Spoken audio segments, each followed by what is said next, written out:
vamos iniciar a nossa 9ª aula na nossa matéria de análise do livro de Filipenses.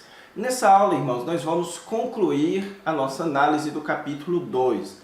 Nós veremos dos versículos 19 a 30. Mas como a gente tem feito, vamos aqui lembrar do que nós vimos na aula passada, ok? Em primeiro lugar, nós vimos os versículos, que nos versículos 12 e 13, o apóstolo Paulo, ele fala ali, ele vai aplicar o exemplo que ele acabou de dar a respeito do Senhor Jesus Cristo. Então, qual foi o exemplo do Senhor Jesus? Ele não colocou os seus próprios interesses como algo em que ele deveria se apegar, mas ele pensou na necessidade daqueles que ele amava. Então, esse foi um ato de obediência do Senhor Jesus Cristo, um ato de humilhação a serviço de outros. Então o apóstolo Paulo vai aplicar isso dizendo para aquele povo da igreja de Filipos e consequentemente para nós, certo? Que assim como Jesus Cristo fez, nós também precisamos ser assim. Precisamos cumprir este ato de obediência. E ele considera isso como algo como desenvolvimento da salvação. À medida que você pensa no outro, que você coloca as necessidades dos outros acima dos seus próprios interesses, você está desenvolvendo a sua salvação, porque você está conectando-se à mesma coisa que o Senhor Jesus Cristo fez, ok? Então, Filipenses capítulo 2, no versículo 13, ele diz o seguinte: porque Deus é quem efetua em vós tanto querer como realizar, segundo a sua boa vontade. Então, o que o apóstolo Paulo está dizendo aqui? Que muito embora a salvação seja algo que você desenvolve, mas você precisa entender que ela é um ato da soberania de Deus.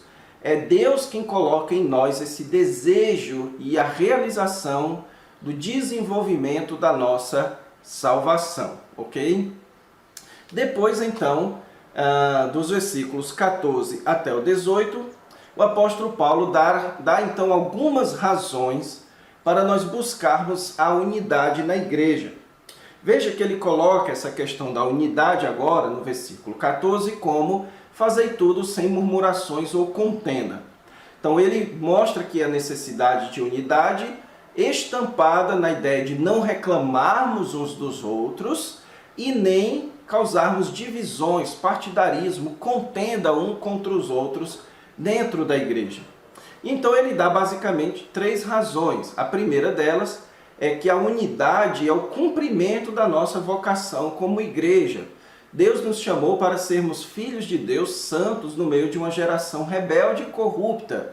Então nós precisamos nos unir para cumprirmos a nossa vocação. Precisamos ser obedientes, pensar no interesse dos outros acima dos nossos, para cumprirmos a nossa vocação, ao contrário do que fez Israel. Em segundo lugar, o apóstolo Paulo também coloca aqui a razão de nos associarmos com ele, com o apóstolo Paulo, para que o seu trabalho não se torne em vão. E em terceiro lugar, também para que nós nos alegremos com isso, certo? Então ele diz no versículo 18, assim vós também pela mesma razão alegrai-vos e congratulai-vos comigo, ok? Então, para que nós nos unamos ao apóstolo Paulo no sucesso da sua obra, ok? Então, basicamente foram essas as razões. Agora então nós vamos ver o restante do capítulo 2, dos versículos 19 até o 30, tá bom? Então vamos aqui para o esboço da nossa sessão. Ok, irmãos, então veja aqui no esboço da nossa sessão que nós já vimos então todo o capítulo 1 e o capítulo 2 ele é dividido em 2 partes. Na verdade é um capítulo onde o apóstolo Paulo vai centralizar em exemplos, ok? No final do capítulo 1, ele cita bastante o seu exemplo. Na verdade, em todo o capítulo 1, ele cita muito o seu exemplo, as suas circunstâncias. Mas agora a partir do final do capítulo 1, ele vai centrar-se nas circunstâncias dos filipenses. E ele então coloca como centro dessa questão da vida cristã ali, que ele vai tratar, a questão da unidade. Então ele quer trabalhar que aquela igreja se torne uma igreja mais unida, ok? E essa união, ela vem por meio do exemplo do Senhor Jesus Cristo. O exemplo de Cristo de não permitir que os seus interesses pessoais sejam superiores às necessidades dos outros. Ele não faz dos seus direitos como algo em que ele deveria se apegar, mas ele se esvazia para servir a outros. Assim também deve ser a postura dentro da igreja, se a igreja quiser viver em unidade. Então, nos primeiros 5 versículos, nos primeiros 4 versículos do capítulo 2, é isso que Paulo enfatiza, ok? A necessidade de não termos cada um o que é propriamente nosso, não queremos ou considerarmos, na verdade, considerarmos os outros ou os interesses dos outros como superiores aos nossos próprios interesses, ok? Então, o apóstolo Paulo fala, em primeiro lugar, do versículo 27 do capítulo 1 até o capítulo 2, versículo 18, de permanecer unido de acordo com o exemplo de Cristo. E agora, dos versículos 19 a 30, ele vai dar mais 2 exemplos de unidade cristã. Ou, na verdade, 2 exemplos de pessoas que pensam no corpo, que pensam na família, que pensam na igreja, acima de seus interesses pessoais. No caso, Timóteo e Epafrodito. Então, eu disse a vocês, irmãos, na introdução da nossa carta, na introdução da análise desse livro, que um dos propósitos de Paulo com essa carta era recomendar a Timóteo e a Epafrodito. E aí explicar para os irmãos por que ele estava enviando Epafrodito ao invés de Timóteo para aquela igreja. Então o apóstolo Paulo decide fazer isso dentro de um contexto em que a ideia é pensar mais na necessidade dos outros do que nos seus próprios interesses, ok? Então esse é o grande assunto aqui, o assunto da unidade, de você pensar mais no corpo do que no próprio indivíduo, ou em você mesmo, o próprio indivíduo. Então o apóstolo Paulo coloca essa recomendação dentro desse contexto, mostrando Timóteo e Epafrodito como sendo 2 exemplos de pessoas que pensam mais no bem da comunidade do que no seu próprio interesse, ok? Então aqui para preparar aquele povo a não pensar apenas em si, mas a pensar em homens como Timóteo, homens como Epafrodito, pessoas como Paulo, enfim, pensar na necessidade do corpo ao invés de seus interesses pessoais, ok? Então por isso é que Paulo coloca estes 2 exemplos, esses 2 casos, ele vai recomendar a Timóteo e a Epafrodito, colocando eles como exemplos disso que ele tem ensinado por todo o capítulo 2. Então, em primeiro lugar, irmãos, dos versículos 19 ao 24, o assunto é Timóteo, ok? Então, esse texto ele é dividido claramente em 2 partes, onde dos versículos 19 a 24 ele trata sobre Timóteo, e dos versículos 25 a 30 ele vai falar de Epafrodito. Então, claramente você percebe essas 2 seções aqui, essas duas partes distintas dentro desse trecho de 19 a 30. E do 19 ao 24, então, o assunto é Timóteo, ok? Então veja que o versículo 19, ele começa dizendo, espero, porém, ok? Então, sempre é importante, irmãos, a gente prestar atenção nas partículas, nas conjunções, ok? Então, as conjunções são cruciais para que a gente entenda o contexto e o fluxo do raciocínio durante a nossa análise. Então, quando você viu uma expressão como porém, também, certo? Portanto, entretanto, sempre dê atenção a isso, ok? Então, por exemplo, o texto mais famoso da Bíblia, porque Deus amou ao mundo, ele começa com um porquê. Então, ele começa com uma conjunção de explicação. Então, ele está explicando algo. Sendo assim, o versículo 16 não pode ser entendido a parte do que ele disse no versículo 15. Então, eu estou chamando a sua atenção, certo? Para que quando você fizer a sua análise, suas pregações, você sempre preste atenção nas conjunções, ok? Então, por que o apóstolo Paulo diz aqui, espero, porém? Então, se você olhar no texto de Filipenses, Filipenses capítulo 2, no versículo 18, ele diz o seguinte, versículo 17, entretanto, mesmo que seja eu oferecido por libação sobre o sacrifício e serviço da vossa fé, alegro-me e com todos vós me congratulo. Assim, vós também, pela mesma razão, alegrai-vos e congratulai-vos comigo. Então veja que o apóstolo Paulo, ele estava falando, mencionando aqui a possibilidade da sua morte, ok? Então, quando ele diz, espero, porém, enviar a Timóteo o mais breve possível, então aqui ele está no contexto de alegria, certo?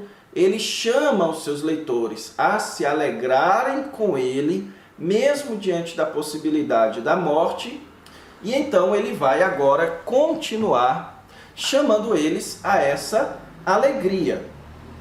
Só que esse chamado de Paulo a se alegrar, ele é um tanto quanto interessante, porque pelo contexto aqui, irmãos, parece, vocês vão notar, que o povo de Filipos, eles estavam esperando que Timóteo fosse enviado e Epafrodito ficasse com Paulo em Roma.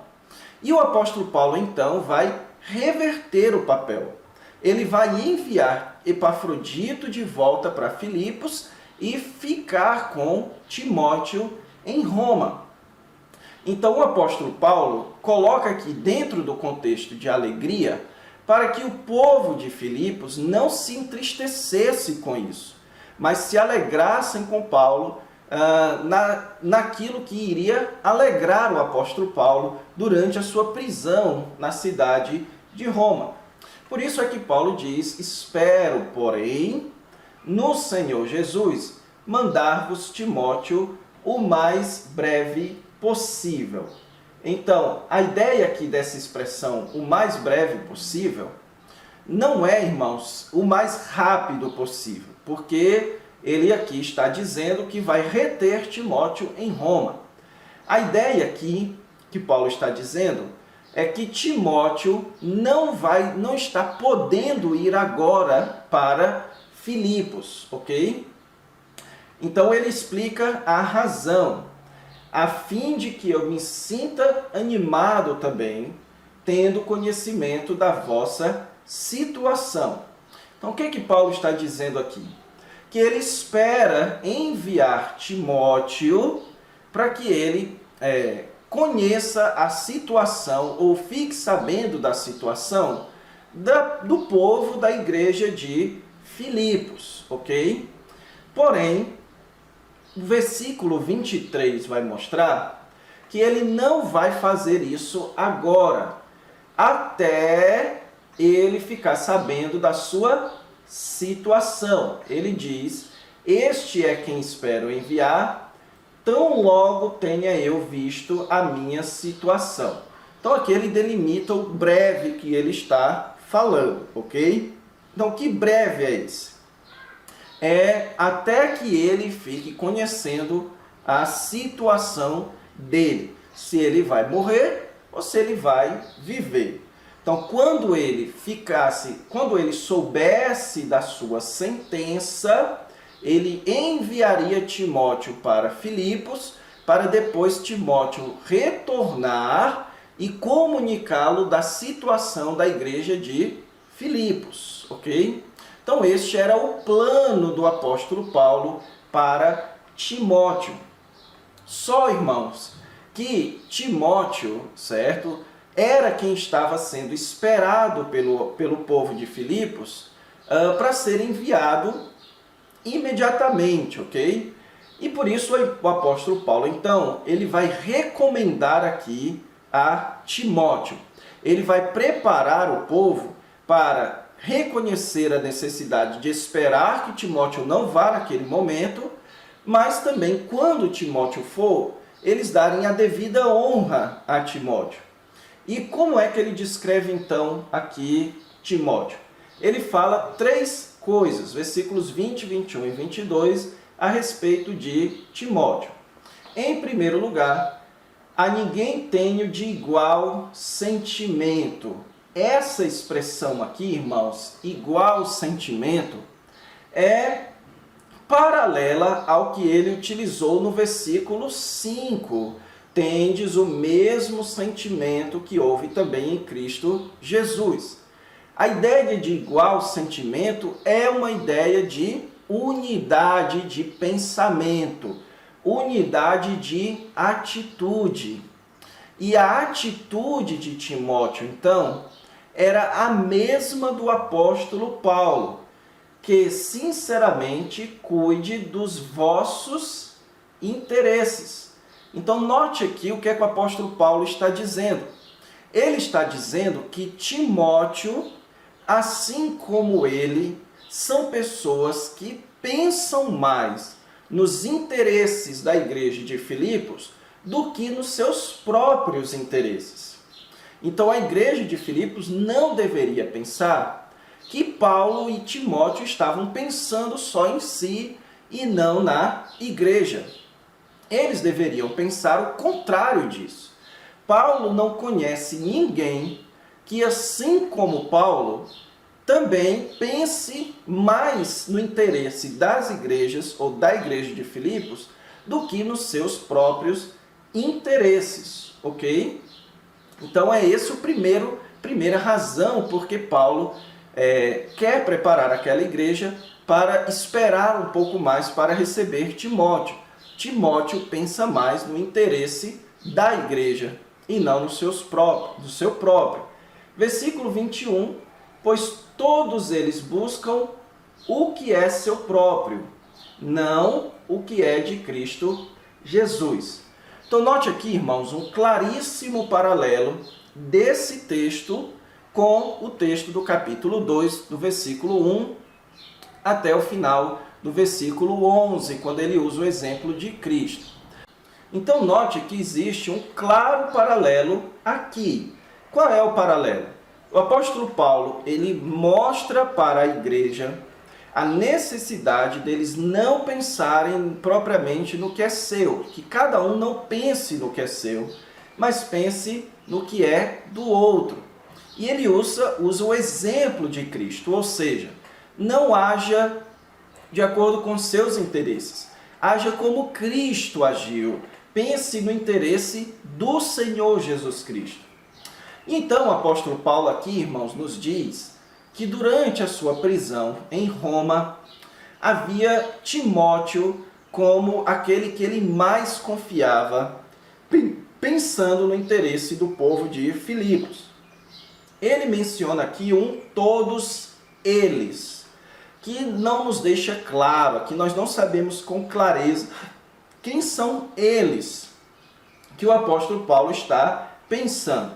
Provavelmente aqui, irmãos, se refira a outros líderes dentro, ou outros mestres, outros parceiros, entre aspas, do apóstolo Paulo, que estavam ali na cidade de Roma, ok?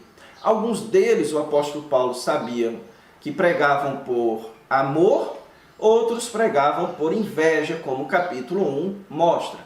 Então ele diz aqui, certo, que todos esses que buscam, que pregam por inveja, eles não pensam no interesse da igreja de Filipos, eles pensam em seus próprios interesses. Que Timóteo ele confia, em Timóteo ele confia que busque mais o interesse da igreja do que o seu próprio interesse. Então, a segunda razão que o apóstolo Paulo dá aqui, certo, é que Timóteo ele é o único confiável, é o único que ele pode confiar, que busca o interesse de Cristo e não o seu. E o versículo 22 diz lá: e conheceis o seu caráter provado, pois serviu ao Evangelho junto comigo como filho a pai. Então eu quero enfatizar essas duas expressões. Em primeiro lugar, o apóstolo Paulo diz lá que o povo de Filipos conhece o caráter provado de Timóteo. Então, Timóteo já havia exibido seu caráter, as pessoas conheciam Timóteo. Nós sabemos pelo livro de Atos, irmãos, que Timóteo fez parte da equipe que começou a igreja em Filipos. Então, os filipenses conheciam Timóteo de uma longa data, ok? Então, havia conhecimento daquela igreja quanto a Timóteo, especialmente quanto ao seu caráter. E o caráter de Timóteo foi expresso por ter servido com Paulo como um servo, e a expressãozinha traduzida aqui como filho ao pai, na verdade, literalmente, deveria ser como um servo querido. Ele serviu como um servo querido junto de Paulo. E aquela igreja sabia disso. Por isso é que ele conclui no versículo 23. Este é quem eu espero enviar. Então, resumindo aqui o argumento do apóstolo Paulo. Ele diz o seguinte: olha, eu não vou enviar a Timóteo agora. Eu vou enviar a Timóteo o mais breve possível, tão logo eu saiba o que vai acontecer comigo. Quando eu souber o que vai acontecer comigo, então eu enviarei Timóteo. Mas saibam e lembrem-se que Timóteo ele é alguém que pensa mais no interesse de Cristo, mais no interesse de vocês, mais em servir ao Evangelho do que nos seus próprios interesses. Então, o povo de Filipos precisava esperar e se alegrar com Paulo, por permitir então que Timóteo ficasse com Paulo durante esse período, e então está pronto para esperar e recebê-lo no futuro. Mas o versículo 24 nos diz que o apóstolo Paulo, ele diz o seguinte: estou persuadido no Senhor de que também eu mesmo brevemente irei. Então você nota que o apóstolo Paulo aqui, irmãos, ele não tinha, certo, tanta convicção. Então no capítulo 1, eu comentei com vocês aqui que era possível que Paulo tivesse tido algum tipo de revelação quanto ao seu futuro.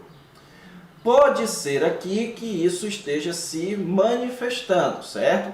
Ele está persuadido que também eu mesmo brevemente irei. Mas pelo que nós temos visto aqui, o mais provável é que aqui o apóstolo Paulo está manifestando uma confiança grande e não manifestando uma certeza. Porque em outros trechos ele deixa claro que não tem tanta certeza assim quanto ao seu futuro, como o próprio versículo 23. Tão logo tenha eu visto a minha situação, ok? Então ele diz que confia muito que será solto. É essa a ideia. Ele vai enviar Timóteo depois que ele souber, mas ele confia muito de que será solto e ele mesmo irá, então, junto com Timóteo. Agora, então, dos versículos 25 a 30, o apóstolo Paulo vai falar sobre Epafrodito. E note aqui a conjunção, julguei, todavia, necessário mandar até vós Epafrodito. Então, note o todavia, que concorda com a interpretação que nós temos dado. O que ele diz? Não vou enviar Timóteo agora, só depois que eu souber da minha situação. Mas eu julguei então todavia, enviar até vocês Epafrodito, certo? E o texto aqui nos mostra, irmãos, o seguinte, que eles haviam enviado, o povo de Filipos havia enviado Epafrodito para suprir socorro ao apóstolo Paulo. Então, olha só no versículo 30, quando diz o seguinte, visto que, por causa da obra de Cristo, chegou ele às portas da morte e se dispôs a dar a própria vida para suprir a vossa carência de socorro para comigo. Então, o que é que nós sabemos? Que o povo de Filipos enviou Epafrodito a Roma para socorrer, para ficar com o apóstolo Paulo lá. Então, parece então que eles enviaram Epafrodito esperando que Paulo enviasse a Timóteo até eles. Paulo então vai reverter a ordem. Ele vai segurar a Timóteo e mandar de volta a Epafrodito.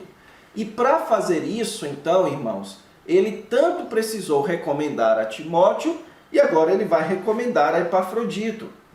E ele vai mostrar a Epafrodito como também demonstrando o mesmo sentimento que houve em Cristo Jesus. Também demonstrando que pensa mais nos interesses da igreja de Filipos do que nos seus próprios interesses. Veja o que é que ele diz aqui. Epafrodito, ele é meu irmão, cooperador e companheiro de lutas, e por outro, vosso mensageiro e vosso auxiliar nas minhas necessidades. Então, o que o apóstolo Paulo está dizendo aqui? Que Epafrodito, ele é uma pessoa tanto do interesse de Paulo, quanto do interesse da igreja de Filipos. Do interesse de Paulo, ele é um cooperador e companheiro de lutas. E a ideia aqui, irmãos, a forma presente em que Paulo usa os verbos, é como se Paulo estivesse dizendo que Epafrodito estava sendo aquilo naquele momento. Então, Epafrodito estava sendo muito útil a Paulo naquele momento da prisão. Mas ele também, ao mesmo tempo, é um mensageiro, um enviado da igreja de Filipos e auxiliar da igreja de Filipos nas necessidades de Paulo. Então, Epafrodito era um parceiro de Paulo e um comissionado pela igreja de Filipos.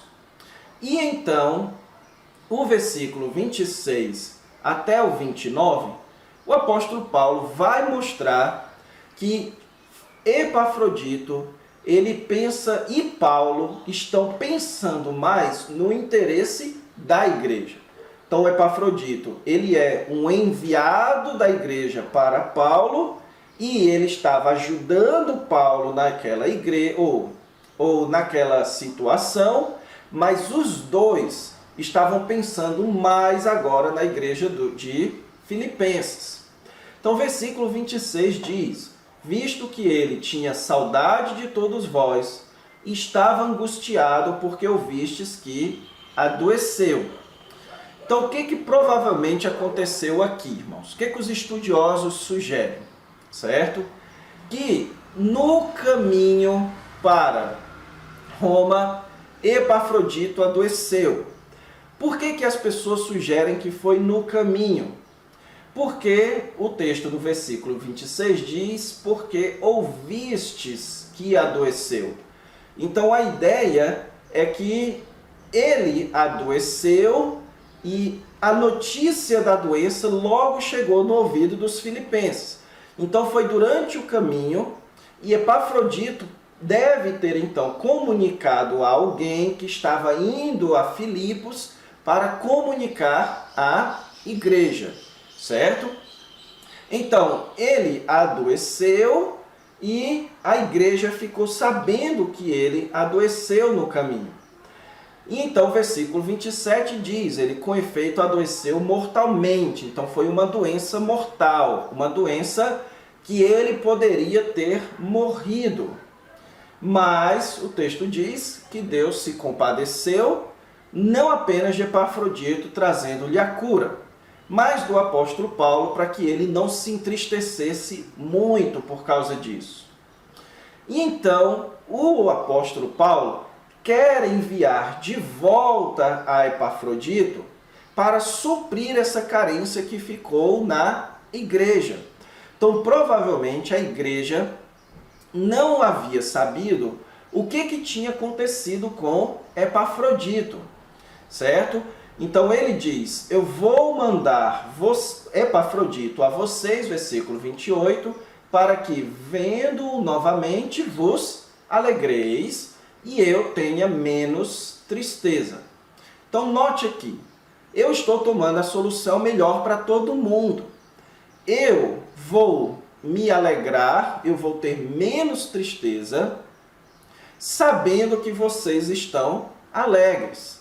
E vocês vão se alegrar sabendo que Epafrodito está bem.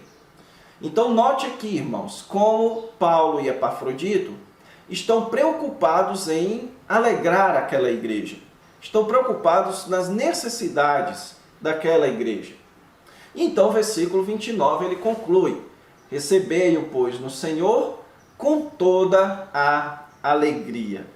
Certo? Então, eles estavam esperando que Epafrodito ficasse e Timóteo viesse. Então, o apóstolo Paulo diz, eu quero, entretanto, que vocês se alegrem, sabendo que eu não vou enviar Timóteo agora. E quero que vocês se alegrem recebendo Epafrodito. Por quê? Porque estes são dois grandes exemplos de pessoas que pensam mais na comunidade do que em seus próprios exemplos. Estes são dois grandes exemplos de pessoas que pensam mais na necessidade dos outros do que nos seus próprios interesses. E é por isso que o versículo 29 nos diz, honrai sempre a homens como esse. Honrem, deem a devida honra a pessoas como Epafrodito e, consequentemente, também a Timóteo.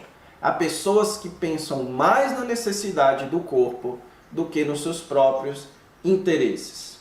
E a grande prova disso é que ele chegou às portas da morte por causa da obra de Cristo para suprir o interesse da igreja de Filipos. Então a igreja tinha o interesse de enviar mantimentos a Paulo. Ele esteve disposto a morrer para satisfazer o interesse da igreja, ok? Então aqui é uma grande prova de alguém que não coloca a sua vida acima do interesse da igreja. Então aqui então o que nós temos, irmãos, é o exemplo destes dois homens, que são modelos de pastores, de líderes, que pensam mais no interesse do corpo do que em seus projetos e interesses pessoais. E aqui, irmãos, fica muito fácil, então, tirar uma lição para nós. Timóteo e Epafrodito são dois líderes muito parecidos com o que somos nós, pastores, nos dias de hoje. Nós somos pastores de igrejas, certo? Uns já são bem queridos pela igreja, outros estão construindo esse relacionamento, mas enfim, você é pastor de uma igreja e a sua postura diante da igreja deve ser a mesma de Timóteo e a de Epafrodito. Não queira que a igreja lhe honre pelos seus talentos, pela sua capacidade. Queira que a igreja lhe honre pelo seu caráter e pelo seu amor a ela. Que a igreja saiba, conheça o seu caráter provado. Que a igreja conheça que você é alguém que pensa mais nas necessidades dela do que no seu próprio projeto pessoal. Eu já conheci pastores, irmãos, que conduzem a igreja a satisfazer os seus projetos pessoais. A igreja é apenas uma escada de satisfação para os seus projetos pessoais. E a igreja então é negligenciada. A igreja então é deixada de lado, ok? Os irmãos ficam sem pastoreio, ficam sem amor no meio deles. E isso não deve ser o nosso caso. As nossas igrejas, as igrejas que você pastoreia e lidera, o grupo de jovens, as crianças, as senhoras, os senhores da sua igreja, qualquer grupo de pessoas que você lidera, deixe muito claro para eles que você está ali para cuidar da necessidade deles. Não coloque o seu interesse acima do interesse da igreja, ok? Então, acima da necessidade da igreja. Então, essa é a grande lição e com isso nós vamos encerrar aqui a nossa aula. Então, na próxima aula vamos começar o capítulo 3 do livro de Filipenses. Então, fiquem com Deus. Até lá!